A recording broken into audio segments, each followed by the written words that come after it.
Absolutely not. This is beyond ridiculous. What's your problem? Practical finance for teens. Really? Ah! Okay, let's keep things respectful. This PTA meeting is intended for setting a new curriculum for our students. Okay, you all gonna get a chance to express your ideas. I'm being respectful. I'm just shocked that we're worrying about this. Only a single mother worried about bills would come up with something like this. Financial literacy is a course all students could benefit from, not just mine. Actually, she makes a point. I mean, my daughter was applying for student loans, and we didn't understand half the paperwork, what it meant, or any of that. The real world, Miss Ava, is built on classical literature, on critical thought, on historical analysis, not on balancing checkbooks. Thank you. Finally, someone said it. We don't need the school turning into a community center. We need rigor, prestige. Guys, this is a curriculum meeting, not a boxing match. Let's give Ava space so she can explain before we shoot her down. Oh, please. Personal finances belongs on YouTube, not in academic institutions. I'm suggesting a course that benefits all students. Look, we did not raise our son to worry about bills and budgets and bank accounts, okay? That is not a path to Harvard, all right?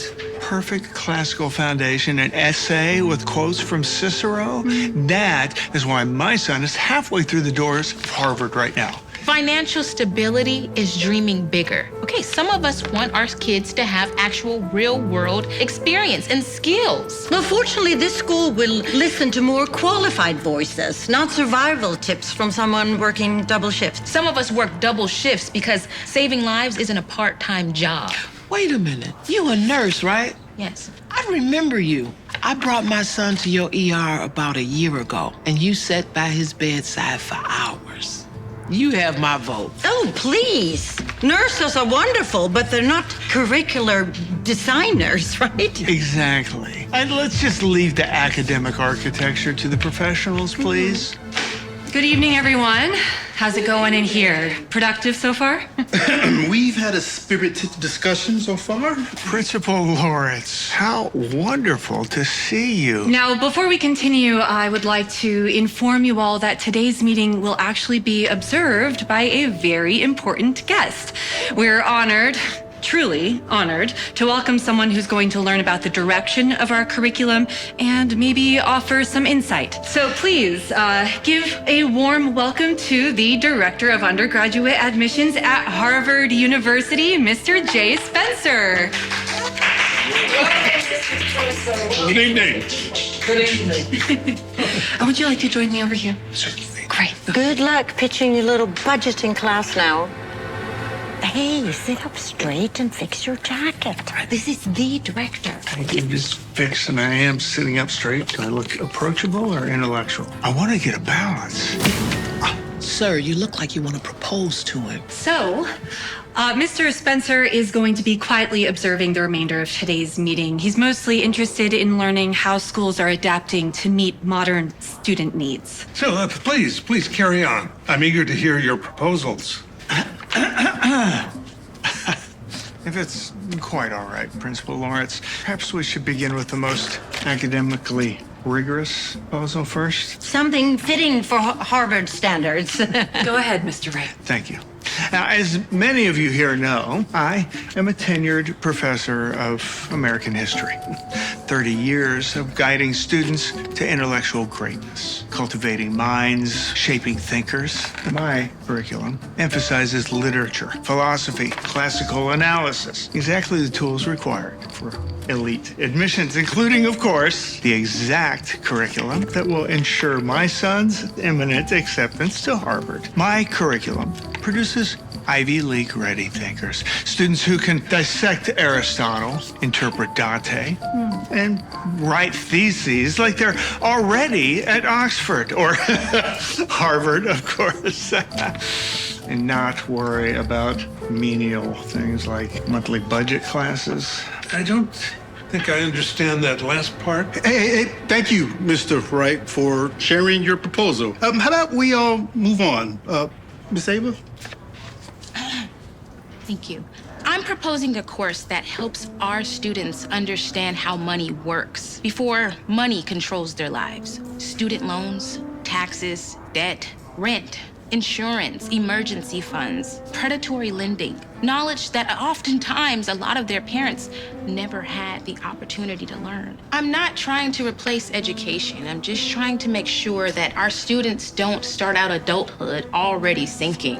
I mean, what point is it to know how to recite a quote from Shakespeare if they're just gonna turn around and go and sign a 14% interest rate on student loans because they weren't equipped with the knowledge? None of it prepares them for the knowledge that they'll need to have to understand medical bills or paycheck deductions that they'll have right after they graduate. Unless we equip these students with the knowledge, the financial knowledge that they need, then the cycle of debt and scams will continue. That's it. Cute. That was wonderful, Ava, truly. But if I may, my son is on track to Harvard because we gave him culture and intellect. I think I've heard enough to give you my initial thoughts. I admire passion. I admire rigor. And I certainly admire the classics. Your commitment to the classics is impressive. At least somebody around here knows something about real education. You know, you can't have a future unless you truly understand your past. Yes. However, it doesn't do us well to dwell too long in the past. What Harvard values today is not just learning from the past, but preparing for the future. Absolutely. That's why Ava's proposal, the practical finance for teens, is so excellent. It addresses the forward-thinking preparation that the universities are looking for. Let me explain. Harvard is in a crisis. Our students don't know the difference between a subsidized or an unsubsidized loan. We're graduating students with honors and also with crushing debt that they have never learned how to manage. That's exactly the type of preparedness that education is lacking. Correct. We don't want scholars who drown when real life hands them something as simple as a bill or a mortgage form. That is why your proposal is closing that skill gap just enough that we have been trying to address for years. Thank you for acknowledging that, Mr. Spencer. How about we all take a 20? I'm sure everyone would like to take a break, stretch your legs. Did you hear him? Forward-thinking, real-life skills. He clearly loves that finance nonsense now.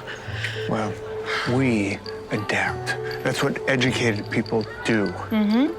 Oh, Mr. Spencer, it's such an honor to see you again. Yeah, we wanted to steal you for a moment and further discuss our proposal a little bit. See, the financial curriculum was actually something that we had championed the entire time. Interesting. I understood that it was suggested by Ava. Oh, no.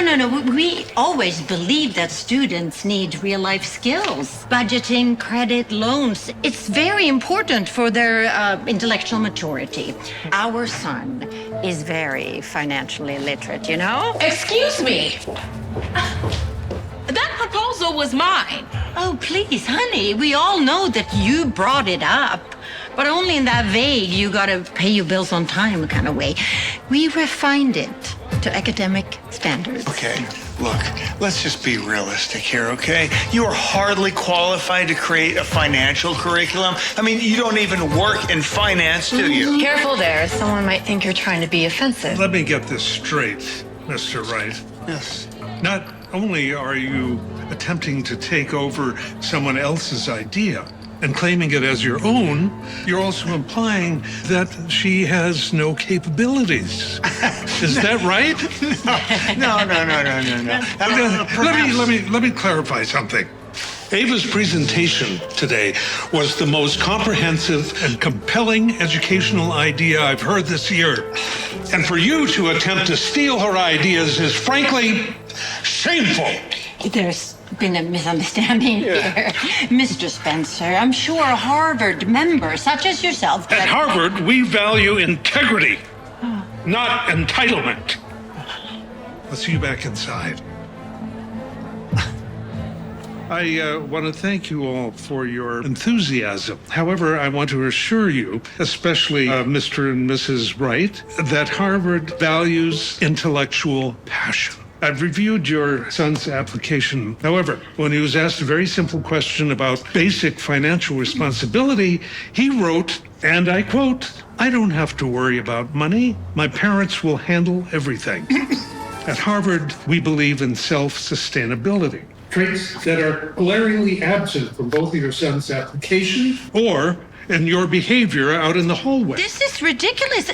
He's a legacy student. Legacy status is a consideration. It's not a guarantee, especially when the applicant and the family that's representing him doesn't seem to have a clue about the real-life responsibilities. Therefore, I must inform you, your son's chances of acceptance is terribly low. I will be recommending, however, to the staff at Harvard to give special consideration to applicants that have completed the practical finance. We will have students that both appreciate the world of ideas and the real world that they must live in. This is outrageous. You are ruining my family's future over some budgeting class. No, Mrs. Wright. Your family's future was compromised long before today by entitlement, by dishonesty, pretending to take an idea that isn't even your work. All Miss Ava did was offer a solution that benefits us all. I never wanted to take anything from your family. I just wanted to give our students, yours, mine,